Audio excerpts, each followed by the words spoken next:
Ketika Anda gagal, Anda juga belajar bagaimana untuk tidak gagal. Soichiro Honda, pendiri Honda Motor Company.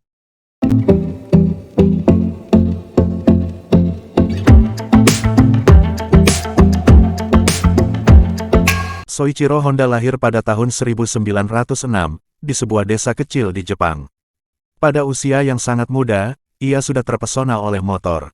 Dalam buku catatannya, Honda menyatakan bahwa pada usia 2 atau 3 tahun, ia telah merasa sangat terkesan oleh bunyi sebuah mesin penggilingan tidak jauh dari rumahnya.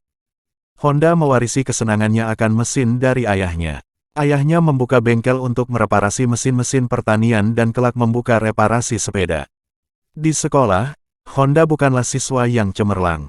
Ia berusaha mendapatkan tempat duduk yang tidak terlihat oleh gurunya. Di tempat itu ia dapat melamun dan mereka-reka aneka penemuan jenius. Pada suatu hari, ia membaca sebuah iklan lowongan pekerjaan sebagai magang pegawai garasi pada Hartsokai Company di Tokyo. Ia memutuskan untuk melamar pekerjaan itu meskipun belum lulus sekolah. Beberapa hari kemudian lamarannya mendapat jawaban positif. Ayahnya mengantarnya ke Tokyo. Waktu itu ia masih berumur 15 tahun. Ternyata pekerjaan yang harus dijalaninya tidak sesuai harapan. Ia bukannya dijadikan magang di garasi, melainkan ditugaskan menjadi pengasuh anak bungsu bosnya. Namun Honda memetik manfaat dari pengalaman ini. Sementara mengasuh anak bos yang digendongnya kemana-mana, ia bebas untuk berkeliaran ke setiap sudut bengkel reparasi dan mengamati dengan cermat segala pekerjaan yang sedang ditangani orang. Pada akhirnya ketika bisnis sedang mekar, bosnya berpendapat bahwa sudah waktunya memberi kesempatan kepada Honda untuk dapat menerima celana kerja dan mulai bekerja di dunia permesinan. Segera Honda memperlihatkan bahwa ia akan menjadi ahli mesin yang baik. Setiap suara mencurigakan, setiap oli yang bocor tidak luput dari perhatiannya. Suatu hari bosnya memanggilnya ke kantor. Ia ditanya apakah ia mau pulang ke rumahnya di desa. Mula-mula Honda berpikir bahwa ia secara halus disuruh keluar. Tetapi ternyata bosnya melihat suatu karir yang baik pada anak muda itu dan mengusulkan untuk membuka cabang di tempat kelahirannya. Honda bersemangat menerima tawaran ini. Pada mulanya Honda berpikir bahwa bengkel yang akan dibukanya adalah satu-satunya bengkel. Tetapi ternyata ada 2 atau 3 bengkel yang telah dibuka di sana. Ia segera menemukan cara untuk menjadi yang terbaik. Cara pertama, ia harus bersedia melakukan pekerjaan-pekerjaan reparasi yang ditolak oleh bengkel-bengkel lain. Kedua, ia harus bekerja secepat mungkin sehingga pemilik mobil tidak menunggu terlalu lama. Dengan cepat Honda mendapat kepercayaan dari para kliennya. Sedikit demi sedikit tumbuh gagasan untuk melepaskan diri dari bosnya dan mendirikan perusahaan sendiri. Ia menanamkan seluruh uang simpanannya untuk sebuah pabrik pembuat ring piston. Tes pertamanya kurang berhasil. Ring buatannya kurang lentur dan tidak laku dijual.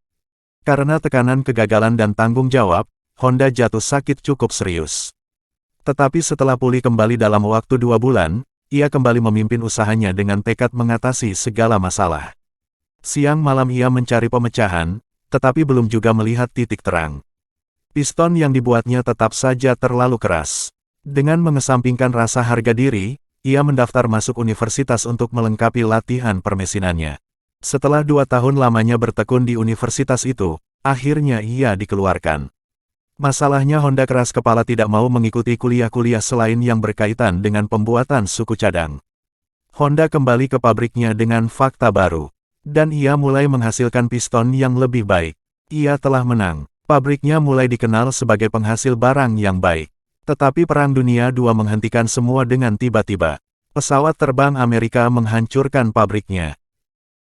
Sesudah perang selesai, Honda mulai membangun laboratorium penelitian. Ada suatu ide di dalam pikirannya.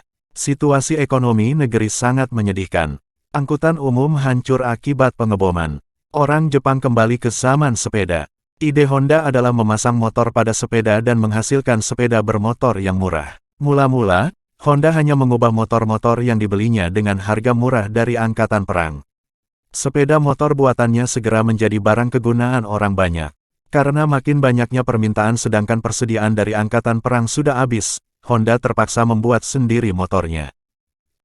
Pada bulan Februari tahun 1948, Honda membuka sebuah pabrik perakitan sepeda motor. Ia ingin membuat sepeda motor yang sebenarnya. Tepat pada tanggal 24 September tahun 1948, Honda mendirikan Honda Motor Company. Tetapi pasaran tidak stabil dan terbatas. Banyak distributor mengalami kebangkrutan. Honda pun mengalami kerugian berulang. Ia memberikan sebuah pengakuan, bahwa pada dasarnya ia adalah seorang inventor bukan administrator. Jika ia mengelola sendiri perusahaannya, ia akan bangkrut. Salah seorang temannya memperkenalkan Honda dengan seorang administrator yang baik. Dialah yang menyelamatkan usaha Honda. Sebuah faktor manusiawi bahwa tak seorang pun mencapai sukses seorang diri. Sepeda motor Honda mencapai sukses yang belum pernah dicapai sebelumnya. Segera 900 buah tiap bulan keluar dari jalur perakitan. Jumlah ini semakin bertambah setiap tahunnya. Honda menghadapi tantangan lain. Ia harus membuktikan kepada dunia bahwa Jepang mampu membuat sepeda motor yang tak kalah cepat dan terandalkan dengan hasil buatan Eropa. Honda pergi ke Eropa dan membeli sepeda motor terbaik yang ada di pasaran. Sepeda motor itu dibawanya ke Jepang, dipreteli dan dipelajarinya dengan teliti. Dari tahun ke tahun, cabang-cabang Honda bermunculan di seluruh dunia. Kesuksesannya pada sepeda motor kini akan dilakukan pada mobil. Pada tahun 1962, Honda Motor Company secara resmi menyatakan diri memasuki dunia pembuatan mobil. Keberhasilan Honda merupakan contoh yang baik sekali bahwa sukses mungkin saja dicapai oleh seseorang yang gigih dan tidak mudah menyerah, bahkan dengan modal seadanya, dan dalam keadaan sulit sekalipun.